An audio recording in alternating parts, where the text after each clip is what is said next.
don't have my gavel with me. Good evening, everyone.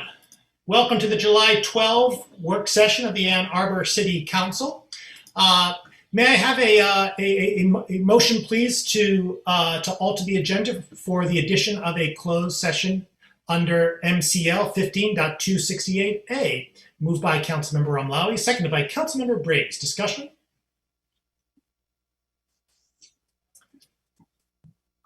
Councilmember Hayner. Thanks. I was looking for my raised hand. I'll join this closed session, but depending on its length, I may have to leave early because I have to work tonight after our meeting. So understood. Thank you. Thank you. So we have a motion to add to the agenda a closed session under 15.268A. It's been moved and seconded. All in favor? Opposed? It is approved. Excellent. Well, that'll be placed at the end of council communications before our adjournment. If that's all right to the body. We didn't specify, but we'll put it there. In the meantime, and for our main event, we do have today an opportunity to benefit from the expertise of Professor John Trotman of the University of Michigan, who is going to talk with us for a bit about meetings and meeting facilitation, and give us the benefit of his expertise in the area. So, thank you very much for coming to join us, Dr. Trotman. You have the con. You're entirely welcome. And Professor Trotman, I will happy to move the slides for you if you will let me know when to advance them. Okay. So let me begin by thanking you for taking the time to do this. This is probably your worst nightmare, having a meeting about meetings. But I will hope that some of the stuff that I can share with you will be helpful. It's titled Practices and Recipes for a reason. That's because, as you'll see in a second, it's drawn from the experience of interviewing a large number of people who run all different kinds of meetings extremely well. I'll just say a little bit about that to sort of orient you. But like a recipe or a cookbook, you're going to try to take out of it what you can. So you will customize some of this material as time goes forward. But like a lot of recipes, it's good to start as close to the recipe as you can so that you sort of get the feel for it, and then you modify it. So it's designed in that way. You can go to slide 2.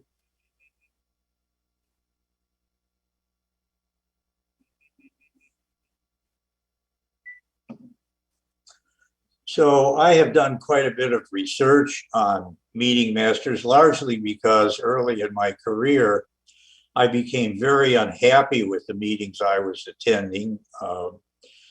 From a personal point of view, they weren't terribly productive, but from a decision-making point of view, I saw that good, high-quality decisions weren't actually being built. So I put together a team, got some support from the 3M Management Meeting Institute and some other funding. And we began to identify individuals from all walks of life, really, who had the reputation for developing and presenting very effective and efficient meetings under a variety of circumstances. This is called snowball sampling. It's not really a random sample. It's just sort of who does things really well. And our sort of idea was that if we observed a number of people who did things really well in public, I didn't do corporate meetings, I did public meetings and meetings of nonprofits. So that's sort of where the focus is, although I have worked with a number of corporate organizations in the Air Force and other organizations in the course of my work. So these meetings were characterized by some of the following sort of points. The participants actually wanted to go there. they enjoyed where they were, and they experienced and vocalized a sense of ongoing accomplishment. So when they left the room, they had the feeling that they had accomplished something, not that they, quote, won anything, but that together they had produced something that was worthwhile. My team thought that there would be successful commonalities in the successful patterns that they had in their work. And these groups tapped into the deeper structure of excellence. So they avoided the doom loop and captured the energy of the flywheel. So we can go to slide number 3. Some of you may know about this. It's from the work of Jim Collins. And the doom loop is a sort of social process that occurs in organizations where disappointing results occur, reaction, perhaps without as much understanding as is needed, occurs. Then new directions, leaders, events, fads, acquisitions, no buildup, and things begin to deteriorate. The opposite of that is the flywheel. The flywheel builds on the momentum of success. So what these women and men did was that they were able to create accomplishment-driven meetings. And I'm going to share some of the highlights of that with you. And it's not a long presentation. And when we get to the end, I'd like to go around with each of you and ask you what struck you about this. Like, what was your sort of key takeaway? And we'll have some other questions on the last slide as well. But people were energized that the results that they got, which in turn created an energy that drove a success forward. Okay, so let's go to the next slide. It was also driven by sort of my commitment and that of others, that there's always a better way of doing things, no matter how well we do things to begin with. And I gave you a couple examples. The first is the banana. And some of you may be aware of this, but in the United States, and maybe in much of North America, for some reason we grab the banana by the bottom and cut off the stalk, usually with a knife, and eat it that way. The rest of the world holds the stalk, and it's easy to score this part of the banana up on the top because the fibers are looser. So they have a better way of handling the banana. And you would think, well, how could you possibly improve on holding a banana or peeling a banana or eating a banana? It's a small thing, but it sort of illustrates that even in the small ways, there's a lot of ways that we can do things. Down here in the bagel example, that comes from the fact that my son cut his hand 2 times opening bagels. And it forced me to think, is there a better way to open the bagel than to hold the whole thing and try to cut it down the center? And I discovered that if you cut the bagel, if you lay it flat, cut it in half, you get those 2 little nice holes, then you can cut it that way and you don't cut yourself. There's also bagel holding things that you can get. And most recently, some of you may have seen the new Bay's English muffins package. We all have those packages, and they changed the packaging so that you can open it from the top. And it really is so much easier.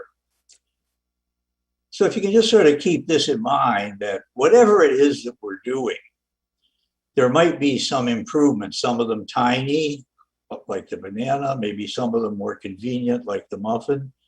And I think some of the things that I'll be sharing will sort of fit into that category. Can we move to the next slide? So I have a little test for you. These are common errors that we make in decision-making groups. So some of you may have already taken this little test. So here's the test. Don't shout out the answer. Here's the question. How many 9s are in the array from 0 to 100? Think of your answer. Don't speak it. Okay, step 2, check your work. Just be sure that you got the answer that you're happy with. Excellent. Okay, let's see how we did. Anybody get 20?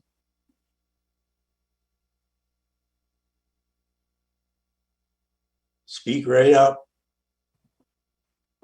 Yes, Who is that?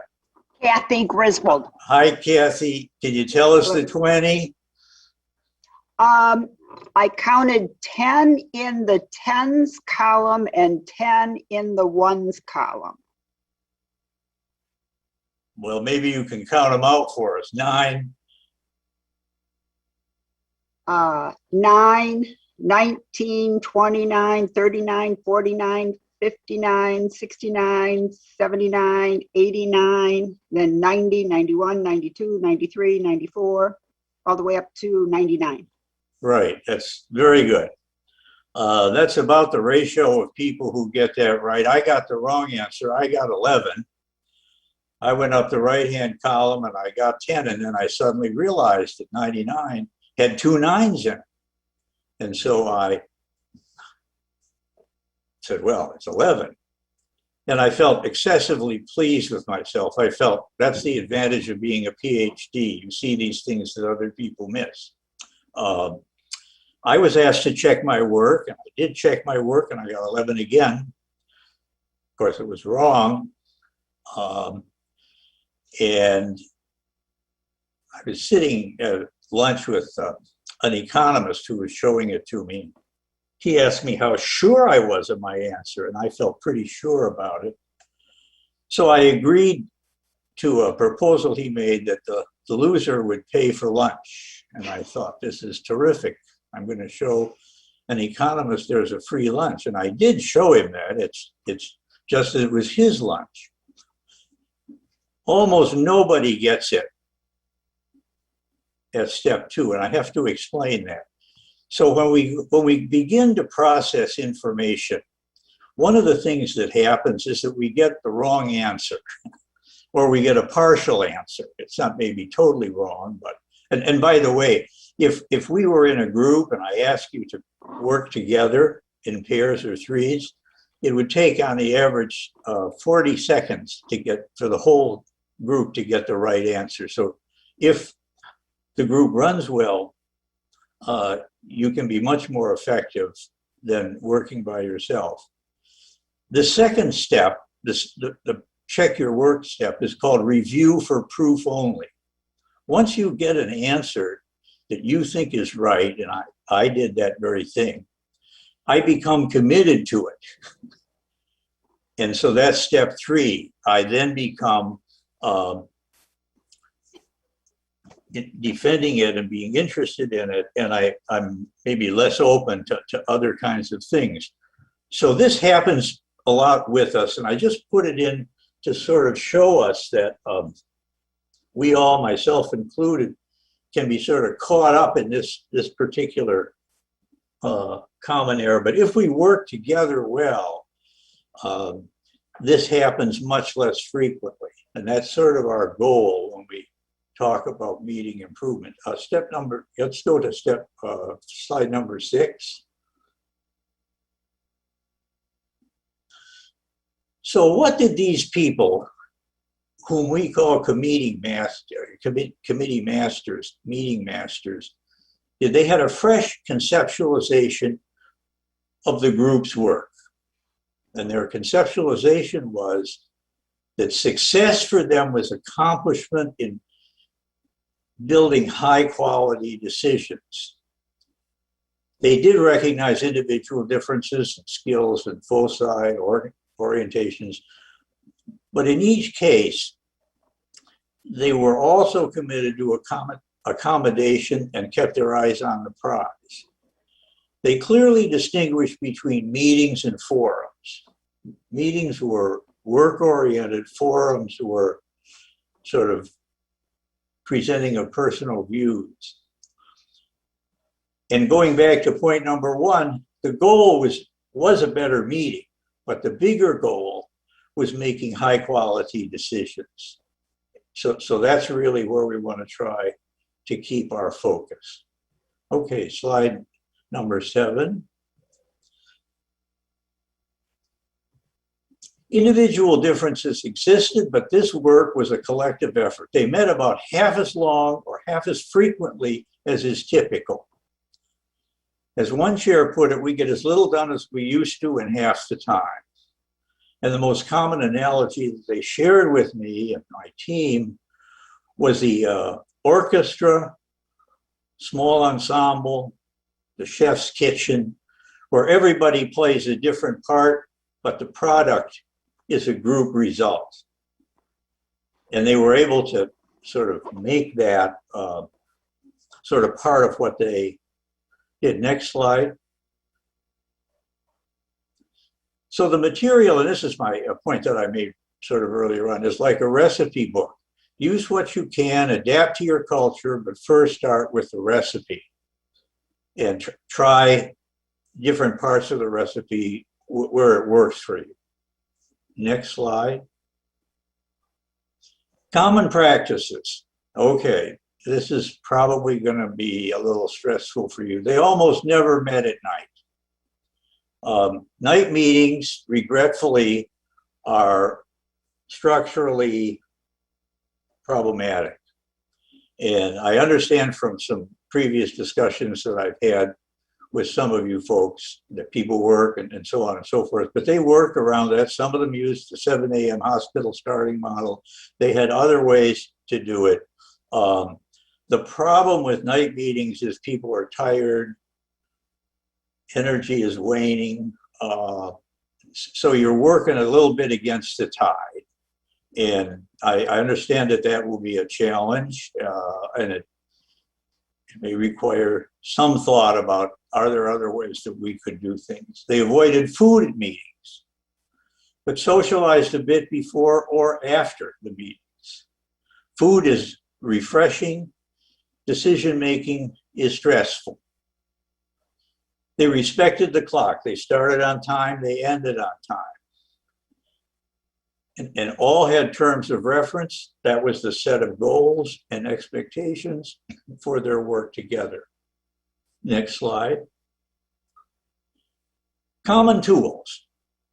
This is where I'm going to be asking you some questions. So one thing that was very common was the agenda bell. They organized, their view of a meeting was that it was a distribution of energy over time. And so they organized their meetings in terms of the agenda flow, in terms of an agenda bell. The second, I'll show you that in just a second. Second was the menu agenda. Part of that is the urgent important grid. And the third is the 3 options rule for subcommittee reports. So we'll take a look at each of those and discuss them a little bit. So can we go to slide number 11? Okay, so here's the agenda bell. This is really one of the core things that they did. And I'm going to ask you some questions about it, and we can have a little discussion about it. They started with minutes if they had minutes. Some groups didn't have minutes. There were a few announcements. That's very stubby time.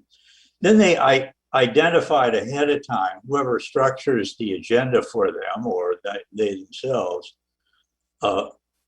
with modest decision items. For you folks, this might be considered, and for boards, it's often considered the consent agenda, and there might be several items there. So they wanted to put those in a certain place. This is number 3, 3A, 3B, 3C. And then they went on to moderate decision items. Modest decision items often have just one action that's to be taken. Moderate decision items may have a couple. The toughest one was in the middle, and about 2/3 of the way through the meeting, the decision-making drew to a close. Then they had brainstorming items. 6A, 6B, 6C. These were items for future agenda items that were being sort of noodled around and thought about, and sometimes they were on the agenda in the brainstorming section for a couple times, or sometimes even 3 times. And then they had a small trivial item and they wrapped up. Now, this may not exactly work for you, but thinking about it, this was so common that I want to ask you to think about why you thought they did that. And maybe, Mayor Taylor, I'll start with you, out of respect for your position. What do you think? Well, it strikes me that a meeting organized in this fashion would seek to bring participants in slowly, acclimate them to, to each other in the group. And then, building towards the, the more complicated actions, having that serve as the meat of the meeting, if you will. And then thereafter, once the complicated and potentially contentious actions are resolved or addressed in some, engaged in some way, then brainstorming and trivial items have an opportunity for, well, for creativity, of course, but also perhaps for group building after the tough decisions have been made. That's an excellent answer, and you certainly have covered many of the key points. Something you want to add, Stephen? I see you there. I'm going to go down a little bit, but I'll pick up you next. Mr. Garrett is one of our staff members. If you're looking for the next, Okay, I'm looking for the. Not that we're not interested, Mr. Garrett. Don't get me wrong. I don't wish to diminish the opportunity, your opportunity, but it's atypical that he would participate. Okay, so let me see who I haven't memorized everybody enough to know the difference. So, in order. Julie, are you you're a council person? Yes. So what do you think? I guess the question that I had, if it's okay to just ask a question, is we do a lot of listening to public comment during our meetings, and sometimes we can sit for about 2 hours. So where does that fit into this curve, the place for public engagement and listening? I think the decision that we made to move our consent agenda a number of years ago to the beginning models that well. It also is meant to respect staff time. But we do a lot of sitting. Typically, I shouldn't say typically, at least the way most of the people did it was that they would have comment periods by the item. Because that way, and they also limited it as you do in some respects. So there might be a discussion period. I don't know whether that would really work for you, but a possibility is that you could organize your meeting into 2 bells. One is a public comment bell, and then one would be an action bell. Then you could feed the comments in as they came up appropriately. I don't know whether that would work. We'd have to think a little bit about that, but that's a really good point. And they did have guests also. They weren't citizens sometimes, always, but they did have visitors who had issues that they wanted to. Let me see. Did I miss Travis? Are you a council person, or are you an other person? I am. Yeah, I mean, I was looking at this, and I think that many times this is kind of how our agenda does flow in some capacity. I think kind of having the brainstorming items and smaller items at the end can potentially have the opportunity to reunify a group after a potentially contentious decision around some of the more difficult items, kind of bring people back to a commonality, which could potentially help. Well, that's an excellent point. I was going to ask about why the brainstorming is at the end, and we'll come back to that. But you have identified one key reason why it's at the end, and that is decision-making tears at the fabric of group cohesion. That's the reason that people tend to avoid it in a variety of ways. And, you know, just even in my meetings, one-on-one with the dean, sometimes I get what I want, often I don't get what I want.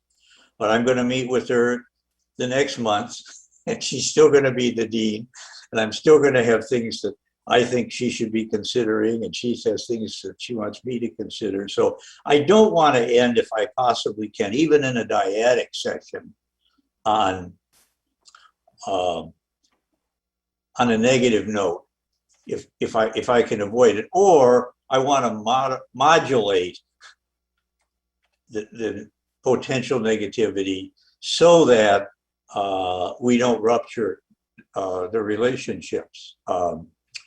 Now, let me see. Jane, I know that you're a council person, so what do you think? Jen, I'm sorry. Yes, no, that's fine. I answer to both. It's common enough. I see. Lucky for me. Yeah. I think a lot of my reactions to this have been said. I think that when I look at our current agenda bell, you know, I do think that we oftentimes end the meeting on a less than positive note because of some of the things that are at the end of the agenda. So I think that's something that we could take a look at, because the more we can bring people back together and be positive towards the end, and go away with a good feeling. I mean, that will carry us through to the next meeting. It's not just about the moment, but it's about how we feel going forward. Well, that's in between meetings. Certainly true. Yeah, and it may not be totally positive, but it might be less negative. Right. I mean, if I don't get what I want from the dean, I'm certainly not going to be jumping for joy. But I understand that there are other considerations, and she has a broader perspective than I do, and that will be true in meetings as well. But there's another function to brainstorming. So one is that it can help bring people back together, but there's some other functions to it as well.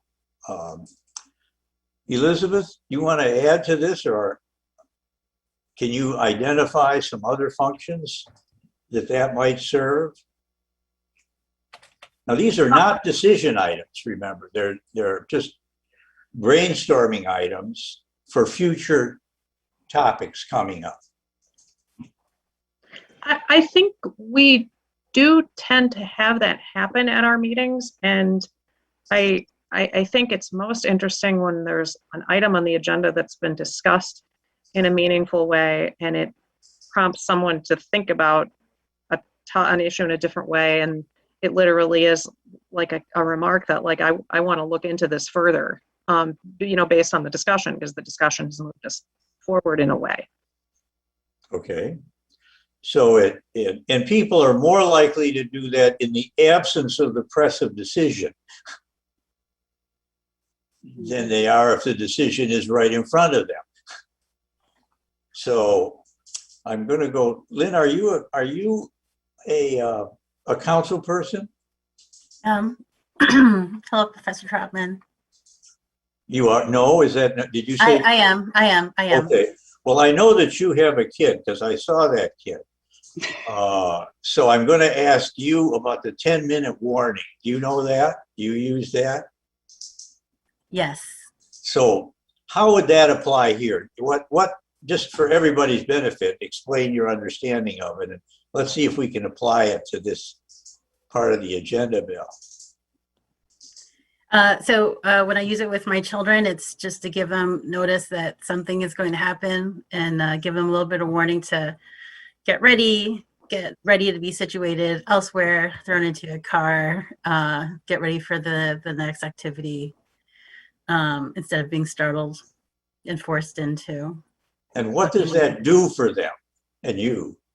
The transition's easier, and they're less combative. We're all less combative, so it's a fair warning. Well, that's right. And what it sort of does is that it bleeds off a little of the resentment. I mean, when I used to tell my kids that it was time to turn the TV off, well, particularly my son, he'd usually reach for the phone and call his lawyer. So the problem. His lawyer. Well, he was a little precocious as a kid. Anyway, there's a sort of a burst of irritation or negativity, or I don't want to do it, or whatever. And that sort of passes, so that when the actual time comes, it's a little bit easier. So part of the function of brainstorming, maybe one or two times, seems to be that it decathects some of the items. I also give them choices, though, depending if we have time. So if it's versus ultimatums, if I have the brain space to do that. Say that again. I'm not sure I followed what you were saying. I try to give them choices, so it's not just a 10-minute warning. You know, if we're flexible enough with our plans, then I'll say, if we'll leave in 10 minutes to go to the library, or if you need to stay longer or go to the park, then let me know. So I try to encourage them to actually tell me what they want instead of just being told what to do.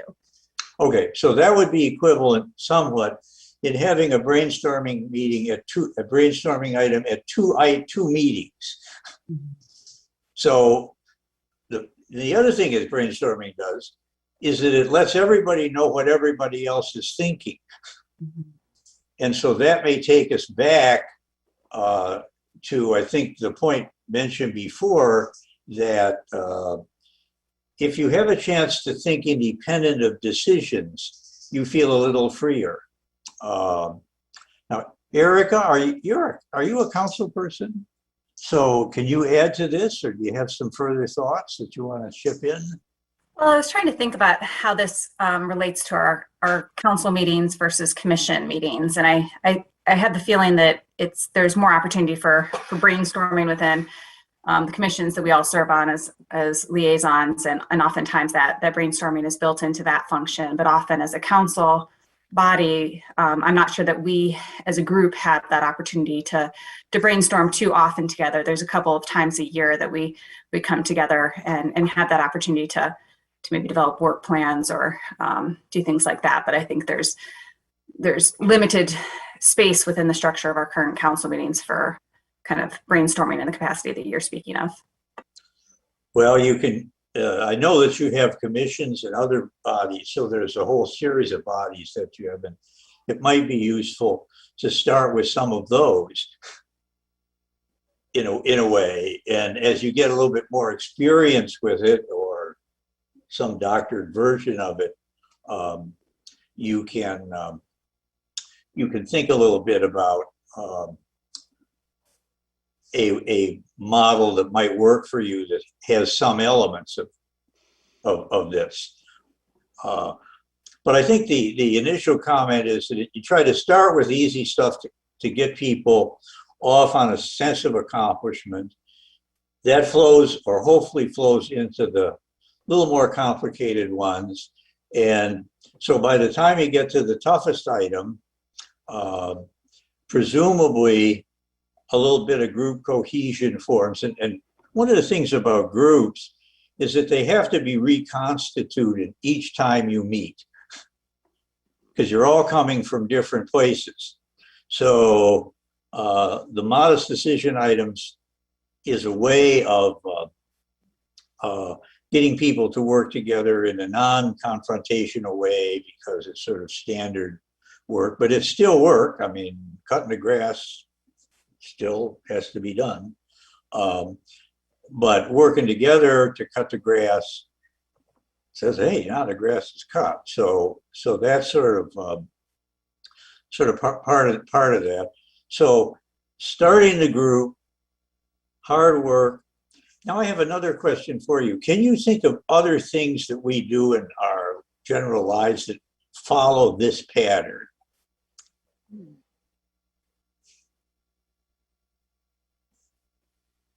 Let me see, I'll go down a little bit here. So Jeff, are you a council person? Yes. What do you think? Anything come to your mind?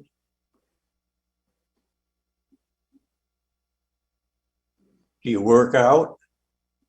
I mean, the closest thing I can think of is sometimes if I got a lot of jobs before me, I'll do something easy early on. And with a joke on the site is that, you want to get a win in early, and so you'll do a bunch of easy things before while you're getting set up or you approach something that's more difficult later on. And so it sort of helps you get going with your day to get a couple wins in and get some, things off your checklist. So, I mean, that Sure, it's analogous to absolutely. this curve here. I don't always do it like that, but it's something that guys do. It's something that people do. Excellent answer, excellent answer. What about the workout example? I don't work out. Well, I wasn't addressing you particularly. I just was making it. So in workouts, generally it's warm up, heavy work, cool down. Yeah, I mean, we used to do that. We used to do a gross taper too, like over the whole course of 2 weeks prior to tournaments and stuff, where we do the workouts would taper up and down like that over 2 weeks. Each individual one would have that profile, but then the 2 week profile would be also over. be like that. Okay, so you're describing something that's very excellent, because sometimes you have simultaneous things going on. So what you're pointing, and the people I interviewed had this too, is they have I would say, a mama bell and baby bells. So they had an overall, like on a week-long retreat, let's say, that the whole week might be organized like this. So this might be sort of Monday afternoon, people arriving, then we get in, this would be probably Wednesday, Thursday afternoon, Friday. You just had it on a 2 week period, but I can see that working. Anybody on with us this evening, a chef? I used to be a line cook. Is that Kathy?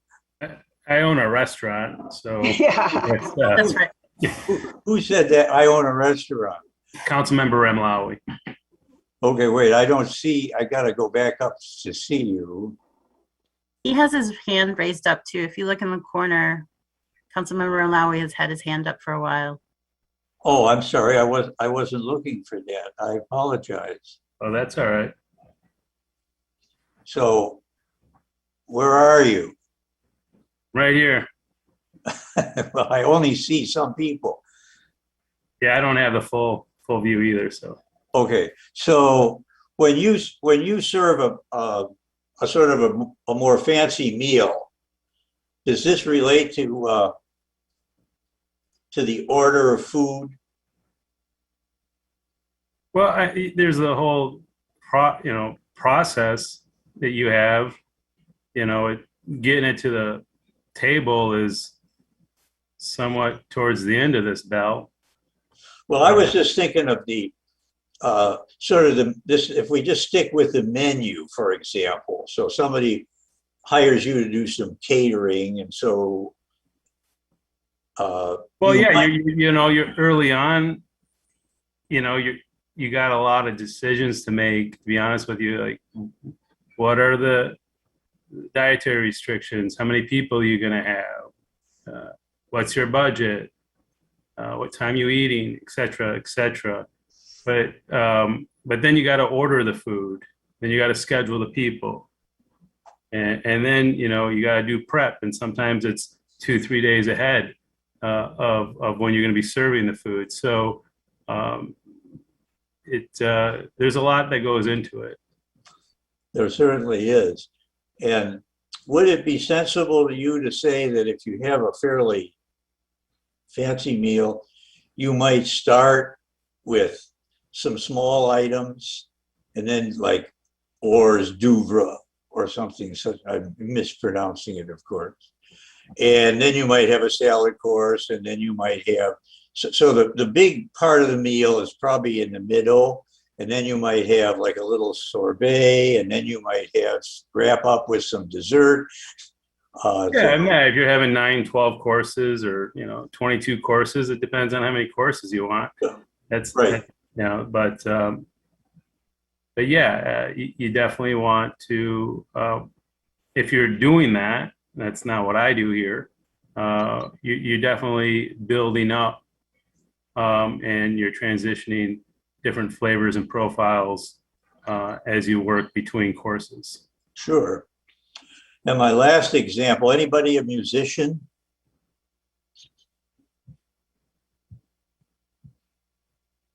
Well, if you would be a musician and you were doing an orchestra performance at Hill, what do they usually start with? Overture. Some kind of overture, Candide, something that's not too long, because you can't, if you're not there on time, they don't let you in right away. And meanwhile, the orchestra's playing Candide or something like that, and they don't get to the Mahler until here. And then at the end, they might have, a couple of encores of, well, in our case, Hail to the Victors, probably. They would find some way to work that in. And so it's a sort of a cheerful way. I don't want to overstress it. I just want to sort of invite you to consider the point that if you have a model that appears not only in venue one, like the meetings, but also appears possibly in some kind of gastronomic events, some kinds of working out events, some kinds of orchestral, it gives an added sort of muscularity to the model.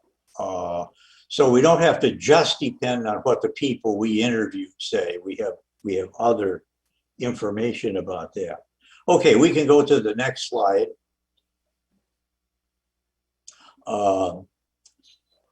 Now, this will sort of relate, I hope, to our restaurateur.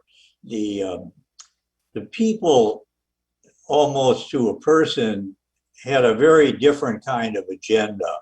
When I was on the Lawton grade school PTO, we had 17 standing committees, each of which reported at every meeting.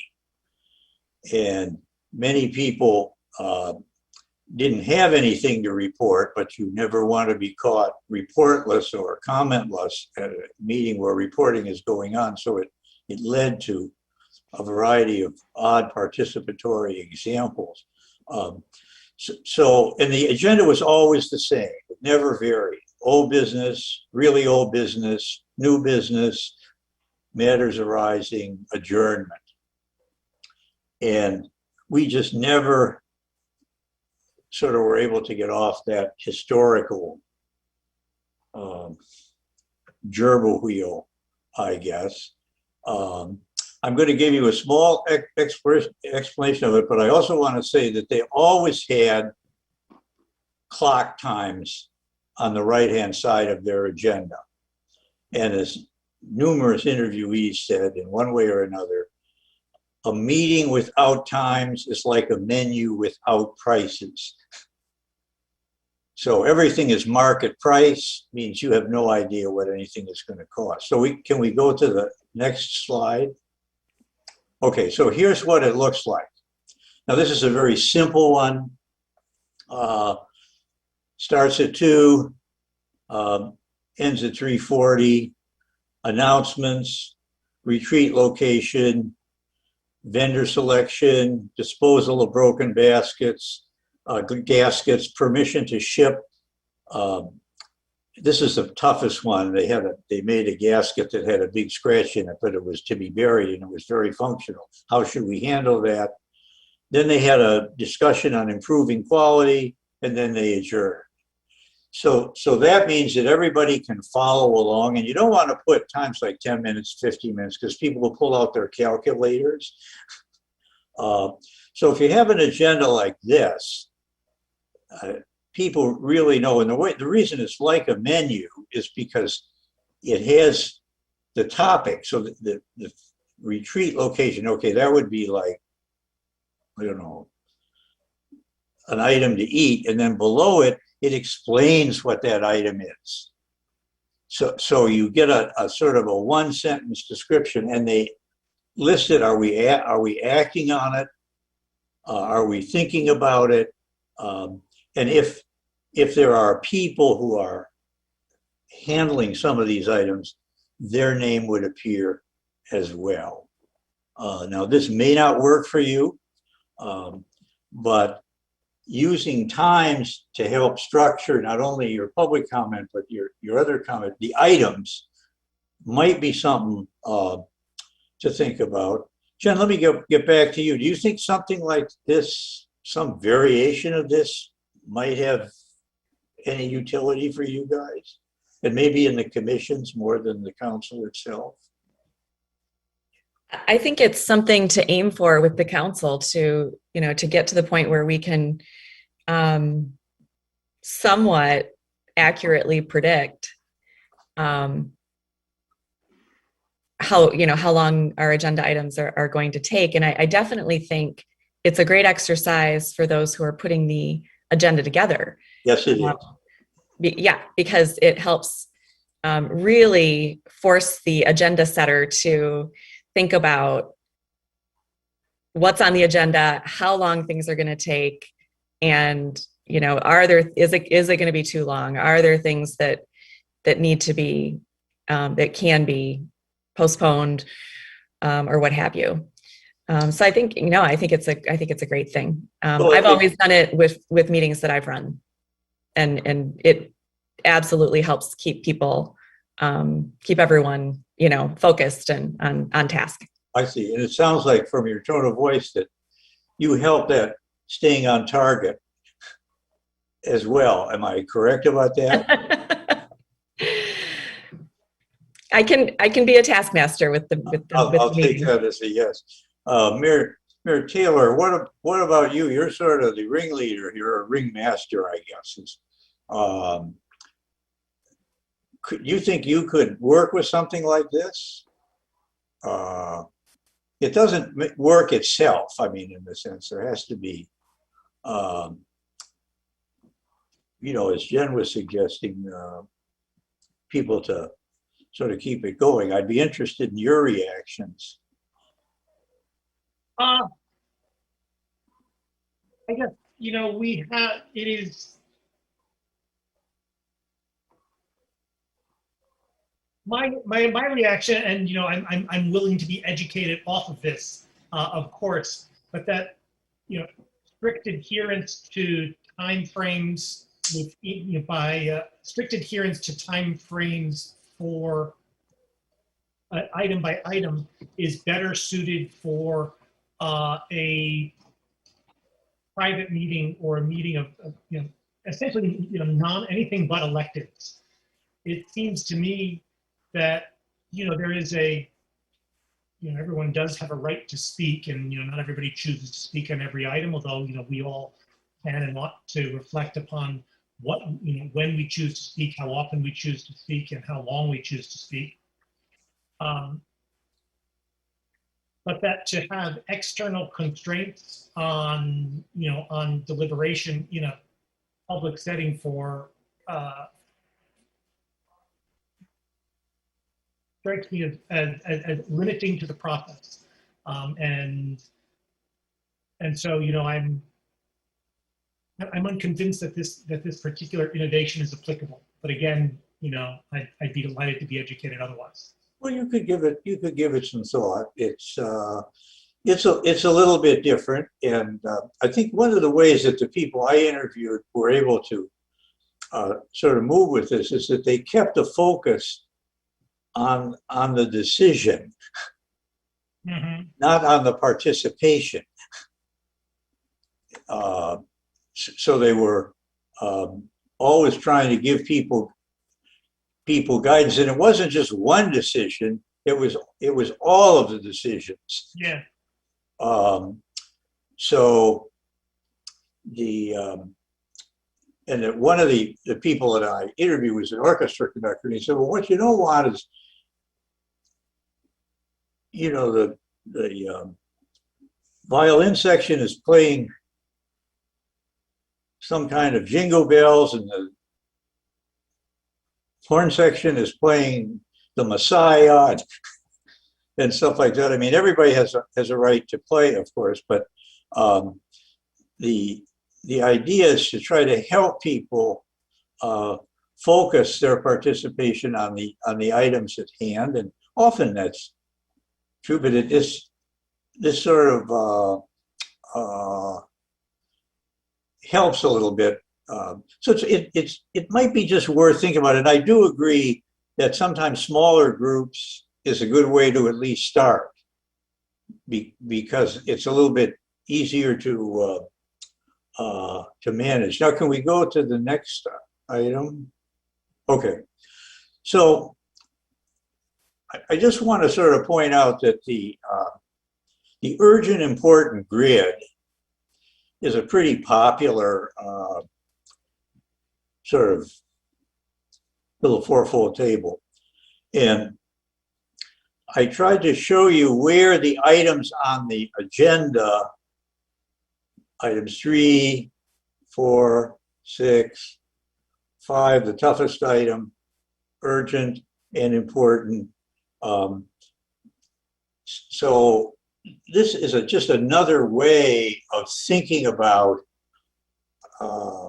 the structure of your agenda with respect to the agenda bill, and it connects also to the times, because you're going to want to, in some way, allow most time for item 5, like the toughest item. What you don't want, and sometimes this happens, like people in some meetings don't want to get to item 5.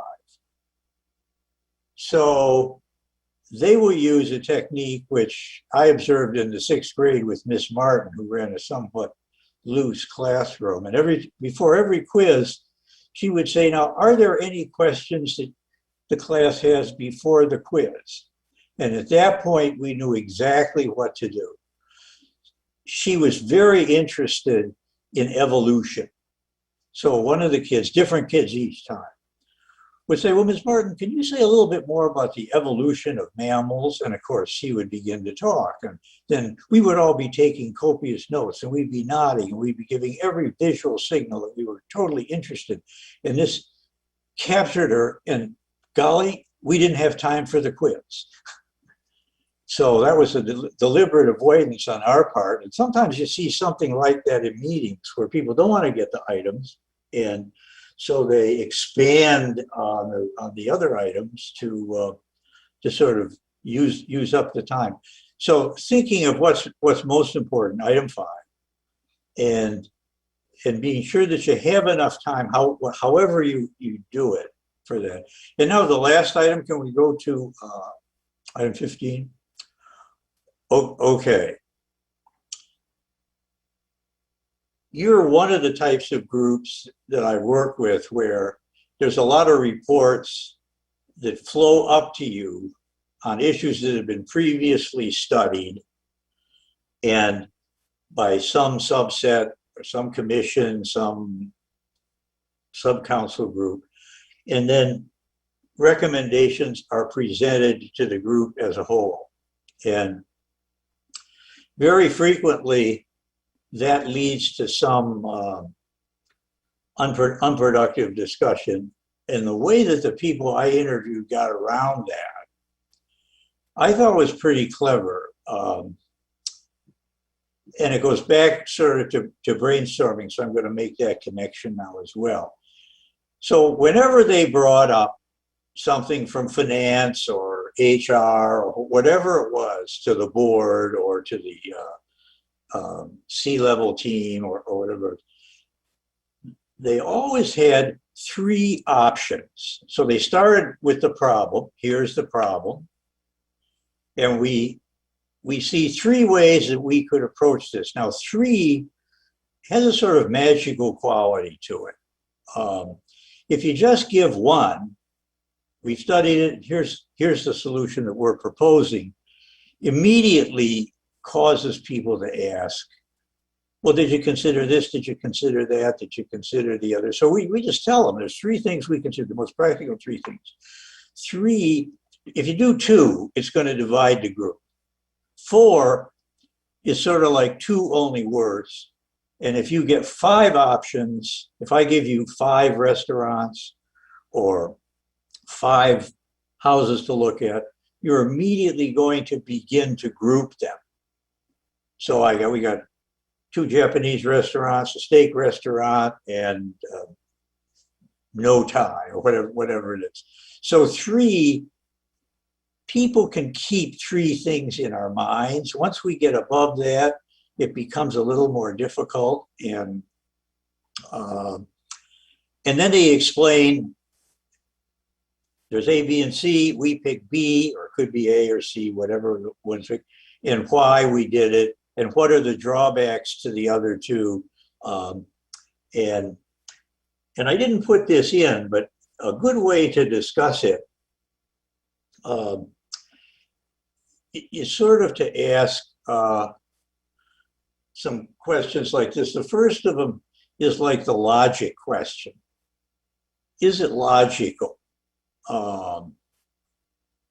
And you don't want to start with picking at it if you possibly can. So the second question is what's good about it? And then you don't get to problems till the third one, which is, are there problems in it? Because, if I give my wife a draft of something I'm writing and she immediately begins to say, well, I don't like this and I don't like that, I'm already in a bad mood, like right away. So I'd like to see sort of what's the overall positive here, and where are the problems. And if you start with negativity, and this is often just by accident, it's not the way that it. I'm not saying people plan it. It just may start that way. Try to start with positivity, then go to sort of the science, then go to the problems, and then you get to the CQI part. That's the continuous improvement part. These are suggestions that people make that will improve the option proposed before them. And so you make this modification, that modification, and then it comes out. So everybody has a chance sort of to participate in. So that's something to consider. Kathy, I know that you were mentioning something about this to me at some earlier point. Maybe you have something to share about it or some perspective on it? What I'm thinking about right now is that in politics and nonprofit groups, we have a tendency to oversimplify the problem to make it easier than reality. And that's something that troubles me. I don't remember exactly what I was saying about the 3 options. I definitely support that so that you have more discussion. But I just feel like we sometimes waste time, and I don't just mean the council. I mean, people that don't have the discipline of a for-profit corporation, so that they spend a lot of time working on a problem, but it's not the real problem that needs to be fixed. Well, yeah, you want to try to, if you have a fire, you want to call the fire department, not the police department. I'm sure that's true. And you want to have a discussion that advances and enhances and improves the proposal. And so this is one way that you can think of sort of getting to that. And some people say, well, if you include more options, it's just going to cause more discussion. Well, it turns out that it addresses some issues that are on people's minds. And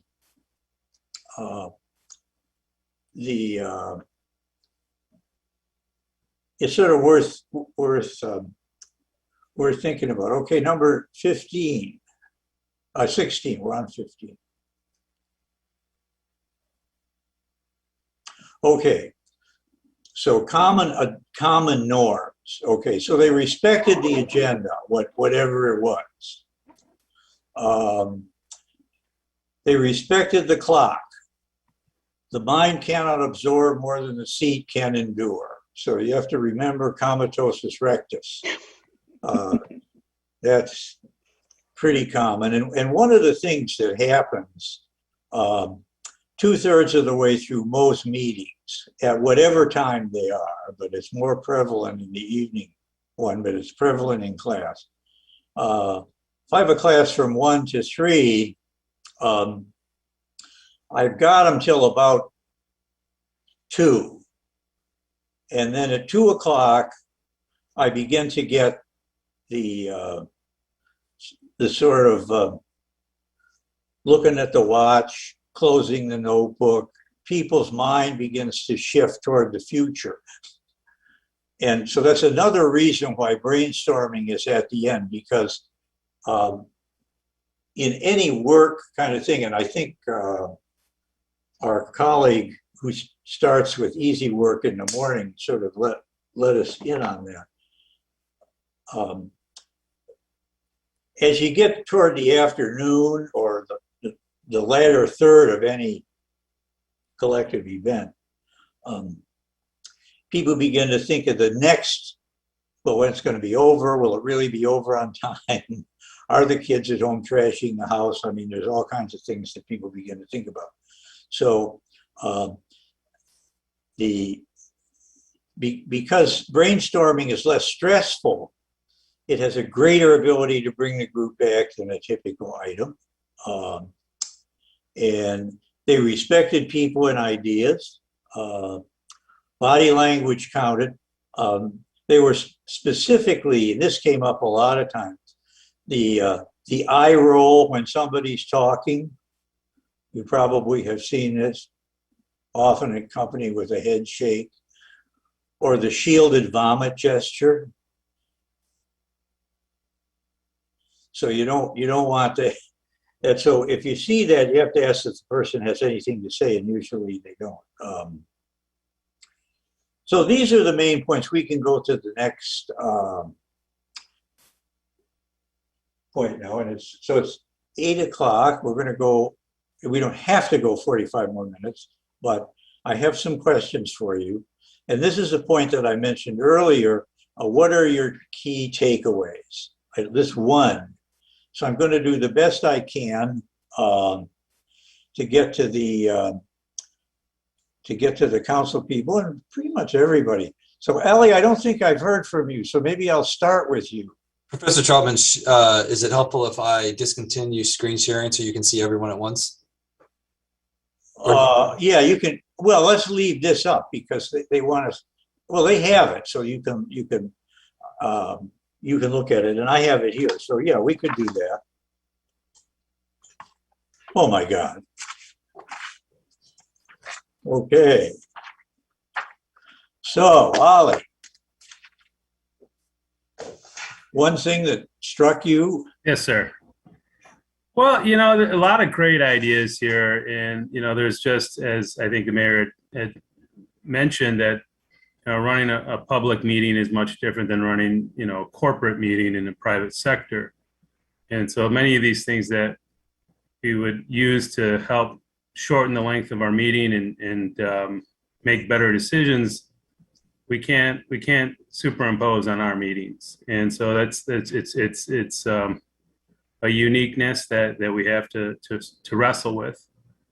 I do like, you know, how it was laid out. I only wish that we had received this type of presentation as part of our orientation to council.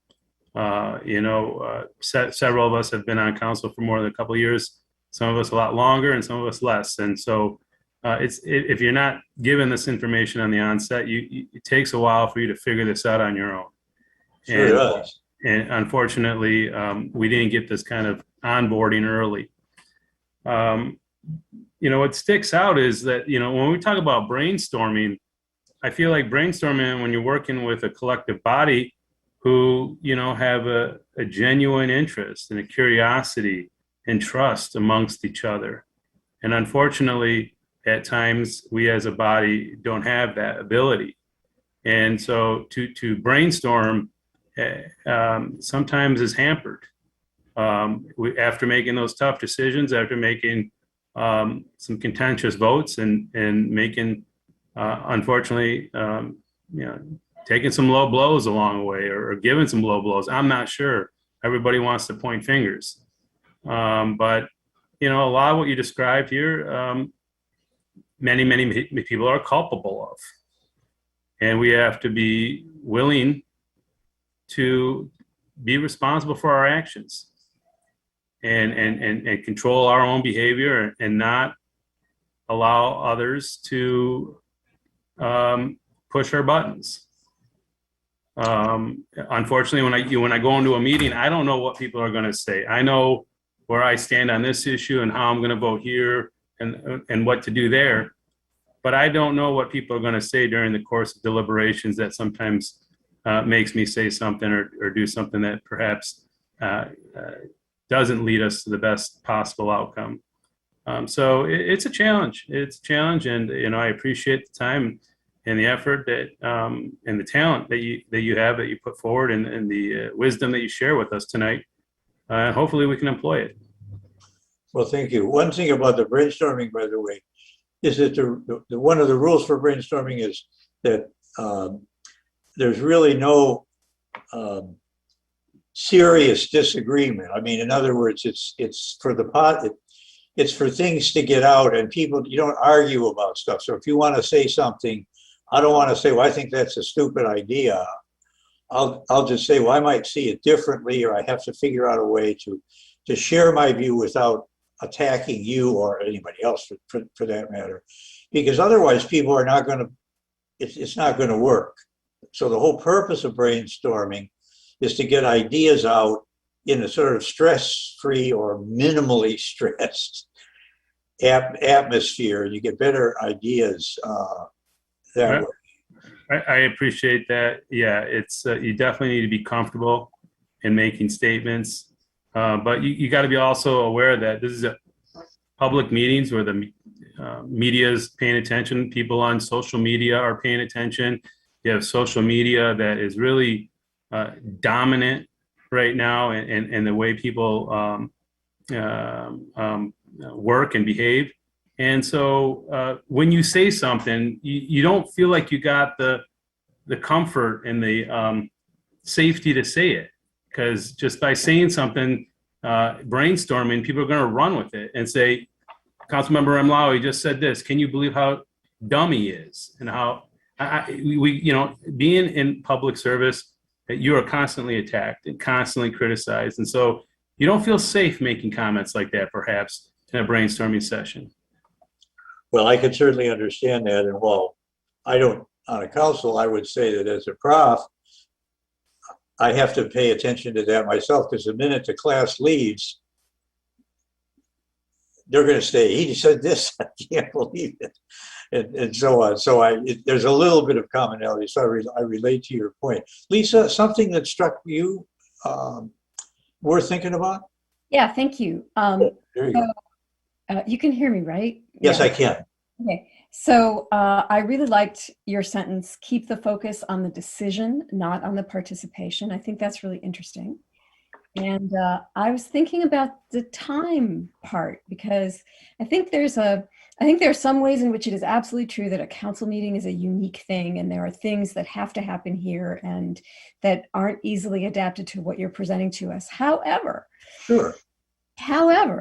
I think that we could set times for our agenda items as aspirational, and we could keep a surplus pot of minutes so that when things turn out to be more complicated than we thought they were, because that's sometimes what happens when we, for one thing, when we turn in our questions for the agenda items and we get those responses back, there are things that I wouldn't have thought were complicated, but a colleague of mine flags. And I think, oh, wow, yeah, we're going to need to talk about that at the meeting. And I might not have known that before. So we could assign times for things, we could have a surplus pot of minutes, and we could vote ourselves some extra minutes for the things that are more complicated.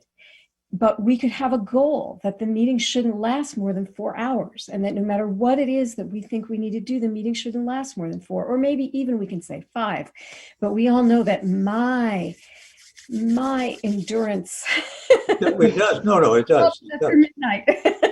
So, I mean, I'd like us to think seriously about, I know there are parts of the meeting that we can't control. When there are public hearings in the middle of the meeting, those are things that are very difficult to limit. But a lot of other things we might be able to limit if we kept that idea that the focus is on the decision, not on the participation, and we don't all have to speak all the time and reiterate things, and we just want to keep the focus on what do I need to know and what do I need to hear from you in order to vote on this item. Well, you can say that again, but you don't have to. One of the things about the brainstorming issue is it gives you a spring at the end of the agenda. So you can move that, you can squeeze that if you need a little more time. And so it's sort of a built-in, gives you the built-in ability to have a little extra cache of minutes at the end if you need them. Erica, how about you? Something strike you particularly? Yeah, it's looking at the common norms. I think we do a pretty good job at respecting the agenda. I think, as folks have noted, the clock is challenging. I think one way we might be able to do that is we recognize as a body what we tend to have differences of opinions on. That's often land use and transportation issues. And so if we found that we had a heavy agenda that focused in on a lot of ordinance changes on that we might want to think about what's on our council, what we as council members have put on the agenda, and if maybe those might be able to go to a future agenda. Sure. If there's some opportunity there. With respecting people and ideas, the observation that body language counts, I think that's been particularly difficult in a Zoom environment where we can all see each other and see those eye rolls. And, there's a certain level of theatrics that come along with politics as well, to make sure that our emotions are witnessed by all, but sometimes it's involuntary. And I think if we're back in the council chambers, we don't all, which I have never been in yet, but I know that when I was watching those, that you don't necessarily see everybody's expressions, and so I think that body language can have the effect of frustrating sometimes our colleagues. Well, it can. So let me see, Julie, how about you? I was initially going to say what Lisa had to say, but I think it's related to this idea of that you mentioned earlier about meetings versus forums. And if we want to focus on decisions, that's a meeting, as opposed to forums, which is, defined as presenting personal views. And so I really do like this idea about a collective goal of making high quality decisions and understanding that when we think about our own participation, and this is something that I really struggle myself because we do feel, and sometimes we feel rewarded for participating instead of just voting. And sometimes it's just important to try to really constrain and vote as opposed to just participating for the sake of participating. So I think if we could reframe our meetings as really a place where we do that, I think that would be beneficial. And I really did like when you talked about how we do things to delay, whether consciously or unconsciously try to push off. We can't delay the quiz, right? I mean, we can't avoid the quiz. Like the quiz is still there at the end, but we do it then with depleted energy.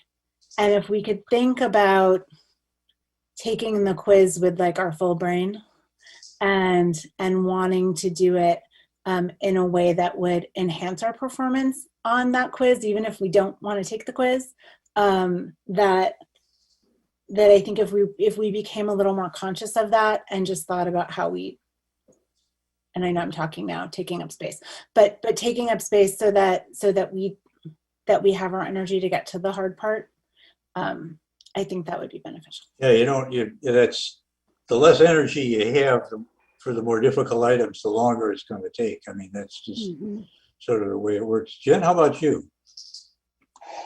Actually, Travis had his hand up earlier, so could you Sure. I'm calling him, but then circle back to me. Travis. Thank you, Jen. I appreciate that. Lisa covered a few of the things, but I think one of my takeaways and what kind of strikes me a little bit in some of this is how connected a few of the issues are. And, we talk a lot about, we talked a bit about the body language and the eye rolls and the things like that, which I think many of us, I won't say all of us, I can speak for myself. I know I've been guilty of an errant eye roll here and there. Haven't we all? But I think what I have noticed is that they're more common the later into the evening we get and the more tired and frustrated that we all are. And I think that feeds into it. One of the challenges we have is that, I mentioned earlier, I think some of our meetings do try to kind of follow that bell curve. But because there are a number of factors that are a little beyond our control, if we have public hearings and things like that push things later into the night, we find that some of those tough decisions are getting made later in the evening. And it makes it challenging for folks when there are those differences and people are tired to kind of avoid some of those other pieces, even if they are agreed upon norms. One of the other challenges that I think somebody else already mentioned, Erica mentioned, I think, that we don't have the benefit of some of that, socializing before and after a meeting or during a break. Well, not if you meet till 11 o'clock. Well, and because we're on Zoom. And so there are, several of my colleagues here, despite the fact that we see each other probably weekly on a screen, I haven't been in a room with in 6 to 8 months. And so you miss out on a lot of that. How was your weekend? How is the family? What's going on? The pieces that you get to know one another and bond over outside of the differences and frustrations you have at the table. And I think that can be challenging. But then I think the biggest piece is just kind of like those agreed upon norms. We mentioned that a lot of this takes on a level of personal responsibility and the extent at which we're willing to hold ourselves to a certain standard. And I do agree. I think it can be challenging, particularly when our rules would allow, each agenda item to go for an hour or more if we all took all of our allotted speaking time. And so in order for us to be more disciplined about meetings that end earlier, it would require us to kind of cede some of our own power to the betterment of the body. And that's something that we as a body would have to agree on and kind of enforce on ourselves. And so I think it's a challenge because we have that individual option, and it would require each of us to kind of individually act on behalf of the collective. And I think that can be challenging at times when there are disagreements. Well, thank you. I think that's a good point. Jen, let me get back to you. Thank you for your graciousness. Oh, sure. And I'm just going to actually build upon what Travis said.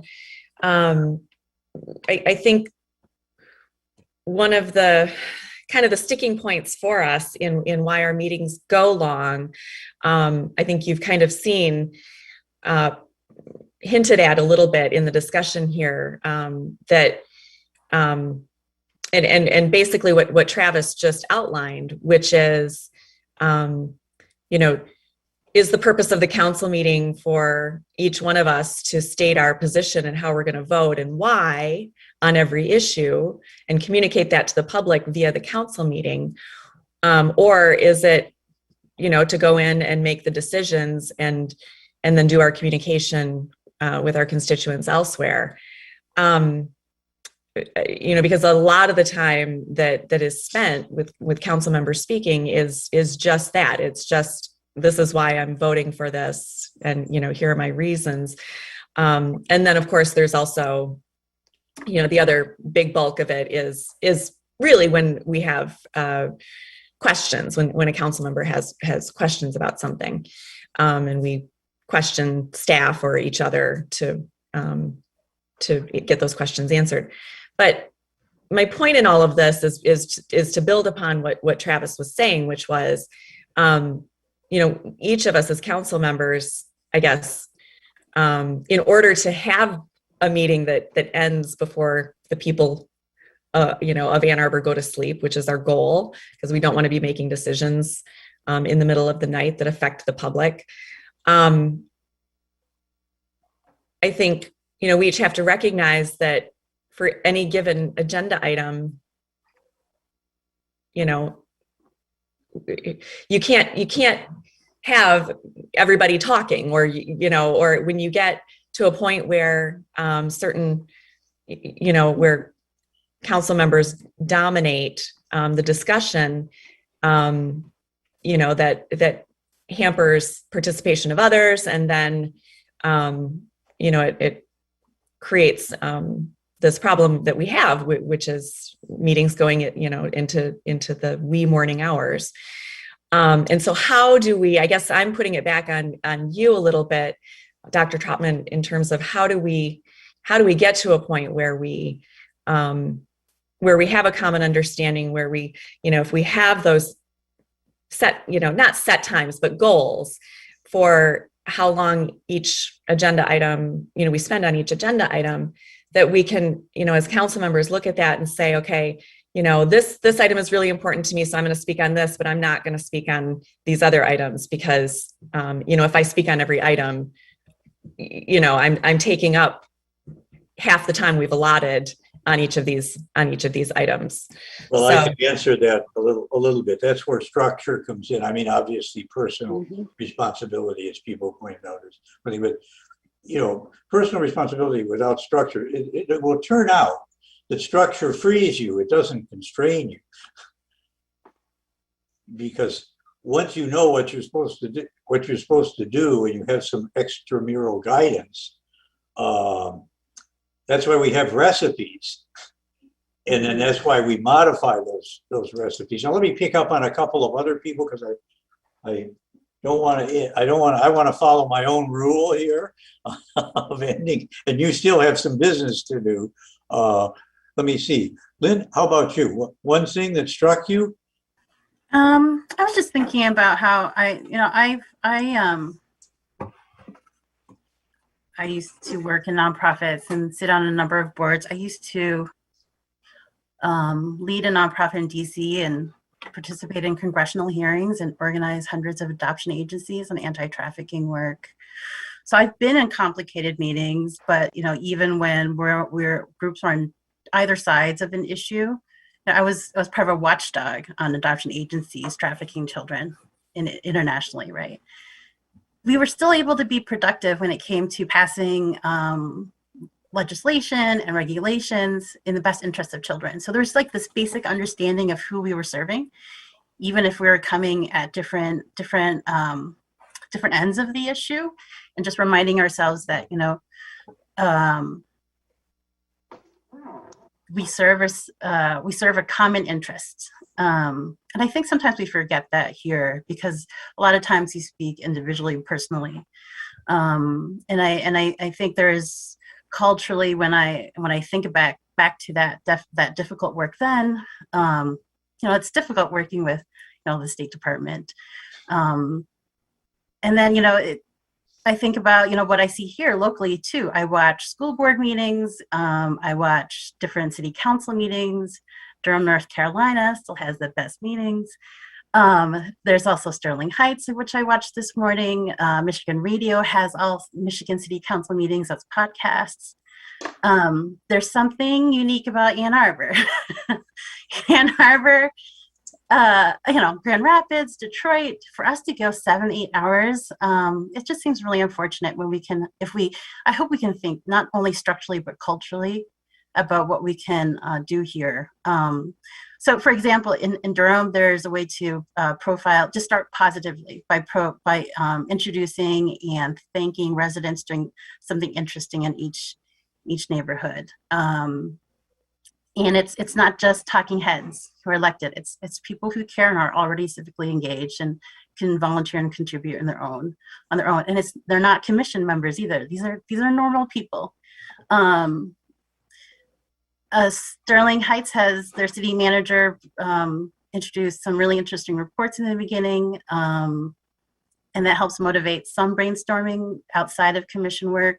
I came from the library board before this, and I try to imagine that the conversations that happen here, they would never happen at the library board. We're just culturally very different institutions, but we're in the same city. And Well, I it's a think small there's opportunities to, to think through, and you've also made an interesting point about maybe taking some time to see what other boards do. Let me see, let me get to Elizabeth. I don't think I've gotten to you yet, have I? I do a lot of listening in our meetings, and I think that's the piece of this that's missing. I think Mayor Taylor made the point that we are different than a private entity in the democratic nature of just the reason we exist. And I guess that's my input. I mean, I feel like there's a fundamental difference in how some of us approach this. I do believe that some of our role in representing geographically different parts of the city means that we are bringing a perspective to the table, and some of us feel that responsibility. And I don't tend to devalue what my colleagues bring to the table, because I actually appreciate hearing the perspective. I mean, I will say that there's a point to be made when there's repetition, and when I've seen that, when I've heard that the same point repeated over and over again, that's tiresome to me, and I really do try not to add to that. But ultimately, I do believe that some of the purpose of our meetings is to hear from one another and understand perspectives, or try to hear them as best that we can. So I think that that's the tension of what we're trying to accomplish here, and like why the time frame is a challenge. Yeah, I guess that's all I'd have to say. Well, thank you. I very frequently hear that people say, well, you're not hearing me. And sometimes the reply is, yes, I hear you. I just don't agree with you. And so saying it again doesn't necessarily mean, so there's that issue too. And hear means agree to some and not to others. Now let me see, who haven't I touched base with? Jeff down in the corner. One thing that stuck with you?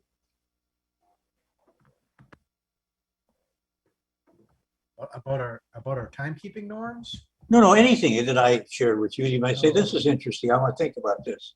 Or I want to mull this over a little bit more. And if you want to pass, that's fine too. Yeah, I'm gonna pass. I don't subscribe to the notion that we aren't all allowed to speak on every topic if we choose to. Some of us have lifestyles and jobs that allow them more access, say, to council business during the course of a day or week than others. And so it's a challenge. And sometimes our only opportunity for, speaking to the public or speaking to an issue on a topic is at the council meeting proper. And indeed, our rules say that all deliberations are supposed to be made at the table. We're not supposed to show up with predetermined notions about what we're supposed to do. And I like to honestly think that I listen to everybody, and I don't know what I'm going to say until the clerk calls my name when we're voting. And so I'm going to push back on this idea that we have to shut up to make our meetings go faster. I think that's a way to quash creativity. Okay, thank you. Now, who is, let me see, Travis, did I get to you? You did, but Councilmember Griswold has her hand. Okay, who didn't, just raise your hand okay. Two people, Kathy, and then the mayor. One thing that I remember, a takeaway from an admin committee meeting when we were talking about the planning for this, is that you said sometimes people talk more when they don't feel heard. And if that's the case, then how can we make people feel heard? And with Zoom and the pandemic, it has been very hard. But if there's also options for communication outside of council meetings, Okay. and that's something that we should probably explore. And the other thing is, and we talked about this before, managing expectations. I think that you found from the comments that have been made tonight is that there isn't general agreement sort of on the purpose of a meeting and what should happen in the meeting. Some people feel more talking, less talking. And just like when you said you go in and talk to your dean, at the end, you're not necessarily in agreement on every issue, but you do have, but you do have an expectation for what's going to happen. And you know that you're going to have to walk away and maybe approach it a different way at another time. So, my takeaway is that the time spent tonight is definitely going to improve our meetings, but there's still work to be done, and especially coming up with a common expectation for what we're going to do in our meetings. I'll just catch a comment that you're referring to. Most groups, as they work together over time, develop a sort of a common sort of expectation of participation ratios. And when people exceed those, for whatever reason, good or bad, the group applies a sort of discount rate to them. And when that happens, they sense that and speak more. So there's a sort of a cycle that doesn't always generate, but it can generate. And so it's just something to keep in mind. Well, maybe I can, what happened to the mayor? Oh, you changed your plan. So maybe I'll wrap things up with the mayor. I know you have another agenda item that was added, so we're just running a little bit early, but we're pretty close. Mr. Taylor? Well, if everyone else has been in Travis and Elizabeth, I'm rolling with Christopher today. All right, Christopher, I'm John. Excellent. Excellency is also good. I only insist upon that with my children. I see. So,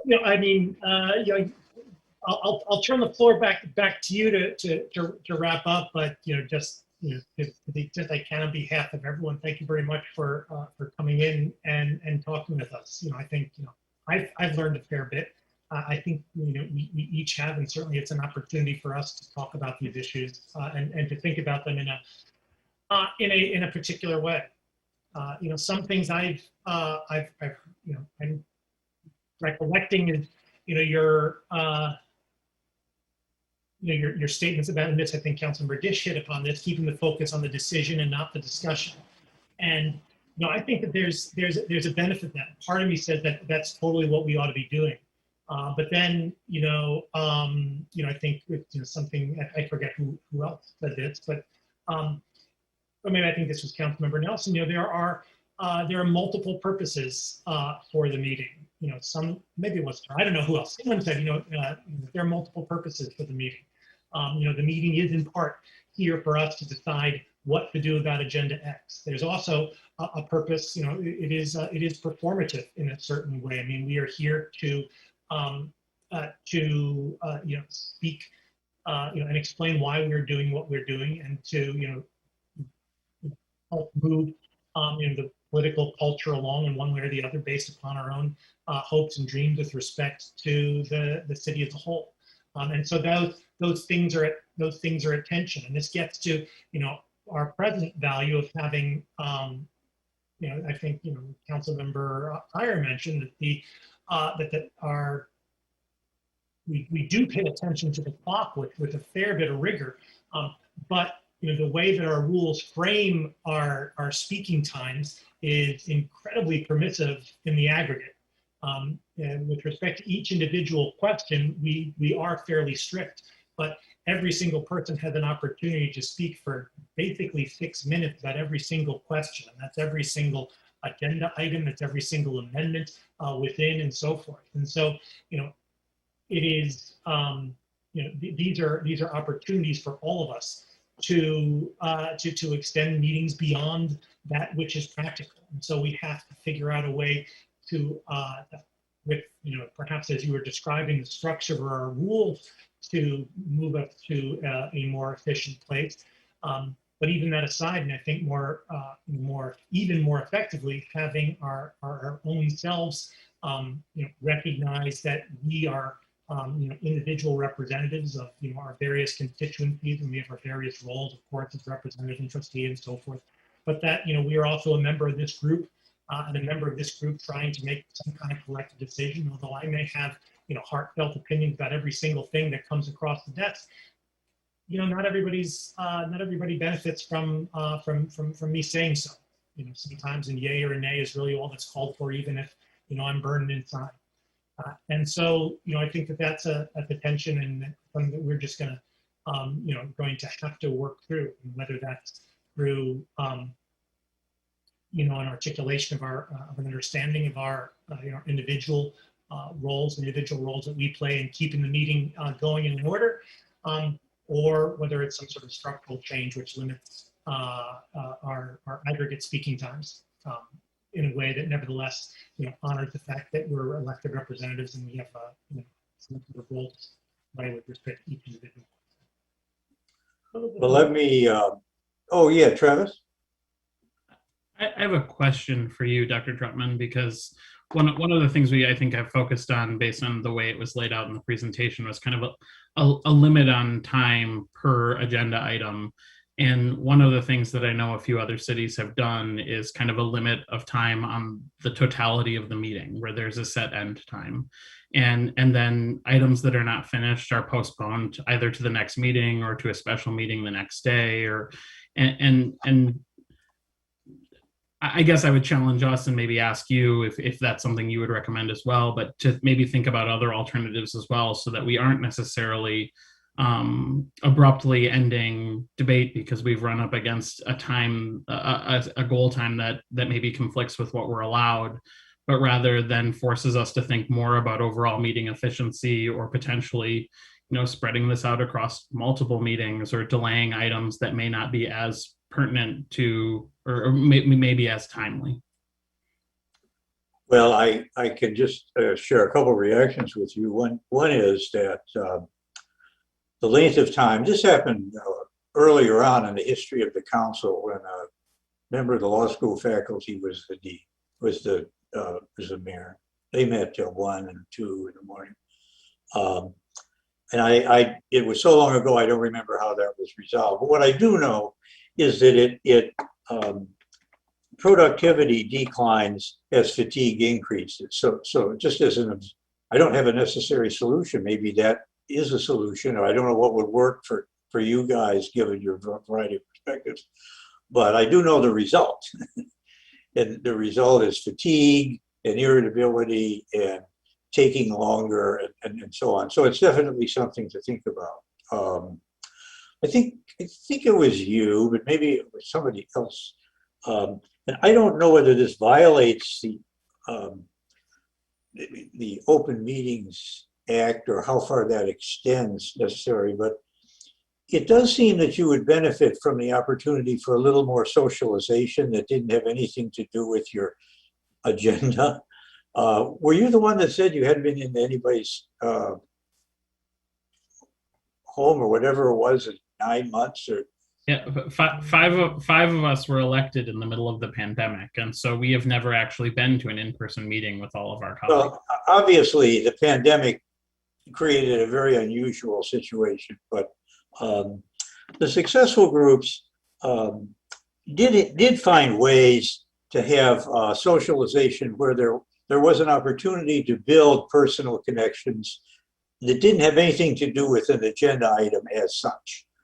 And so I don't know, Christopher, whether that would cause problems, or how that would play out, or what the legal implications of that. But I do sense that the pandemic has caused some apartness that is maybe a factor. in that once you get to know people as opposed to representatives, positional things. So that's something to think about that didn't really come up. But as you were talking, now, did I miss anybody? I don't.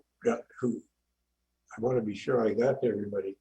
Well, it's just a few minutes before 1:15, so I will thank you for your attention. I thank you for your participation. This has been a learning experience for me, and I'll look forward to watching your meetings in the future, possibly not the entire meeting, but maybe a good part. But I have watched some already, so I'm not totally unaware of a number of the things that you were talking about. I'd be happy to chat with you further at some future time if that was appropriate. So I'll leave it to Tom to get back to me and others of you individually if you wish.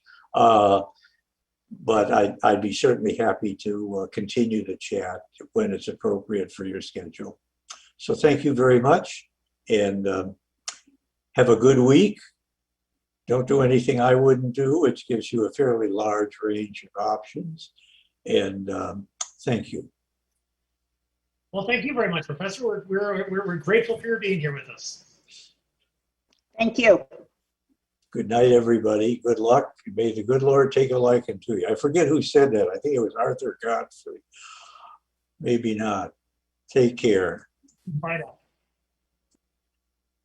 We now come to public comment general time. Public comment general time is an opportunity for members of the public to speak to council and the community about matters of municipal interest. To speak of public comment general time, please enter the number on your screen. That is 877-853-5247.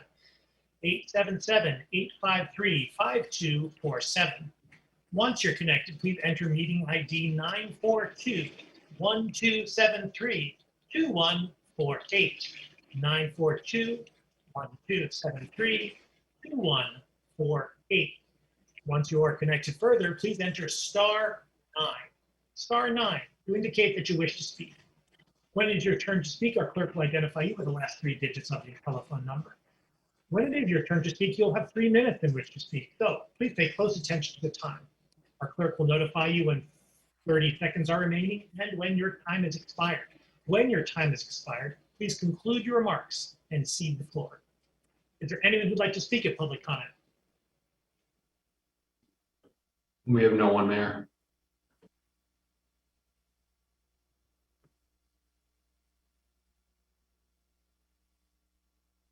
Being no one, public comment is closed. Are there communications today from council?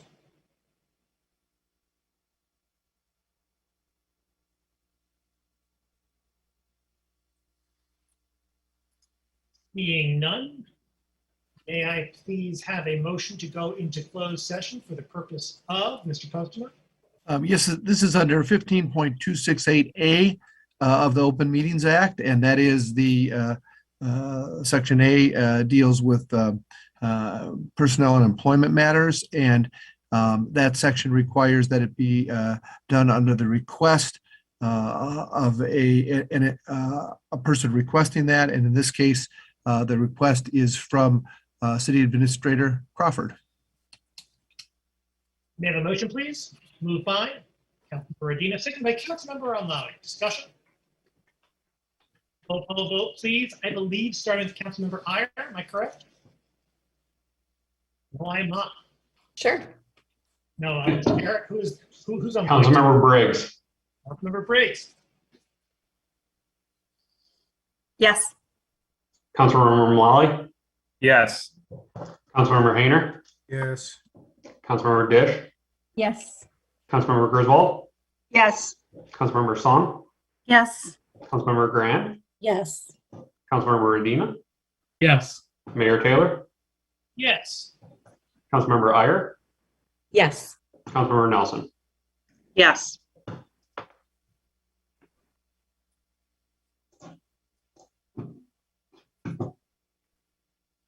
Motion passes. We are in closed session. Take care. We have a link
Have a motion to adjourn, please. Move by Councilmember Lowy, second by Councilmember Nelson. Discussion?